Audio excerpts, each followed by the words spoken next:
Back, though, in this town, in Ottawa, a Liberal member of Parliament has called out a Conservative MP for making comments towards her that she says were sexual and humiliating.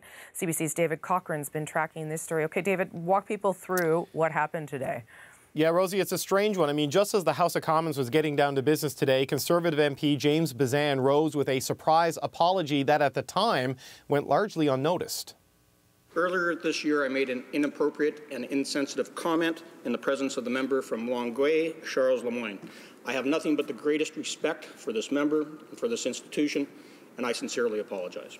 Then nothing for 4 hours until Sherry Romanado made this statement right after question period. In May, the member from Selkirk Interlake Eastman publicly made inappropriate, humiliating, and unwanted comments to me that were sexual in nature. These comments have caused me great stress and have negatively affected my work environment. Thank you. Well, that got attention, but it left a lot of questions. So Bezan issued a statement filling in the blank, saying this all started in May at a public event while posing for a picture with Romanado. While standing for the picture, he writes, I made an inappropriate and flippant comment by saying, this isn't my idea of a threesome, which was intended as a partisan comment about being in a photo with a Liberal member of caucus. Romanado filed a complaint and Parliament's Chief Human Resources Officer investigated and in August cleared Bezan of sexual harassment.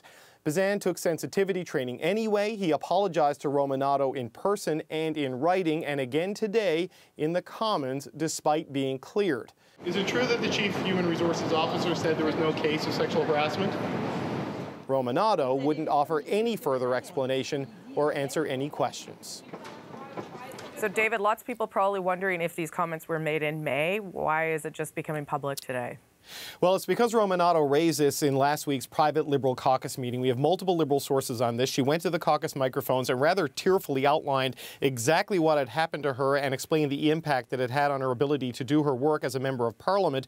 Well, the Conservatives got wind of this and they presumed that this meant she was getting ready to go public with her claims. So rather than be caught on the defensive, Bezan rose in the House of Commons this morning, apologized to her for the third time, this time, Rosie, in public and on politics' biggest stage.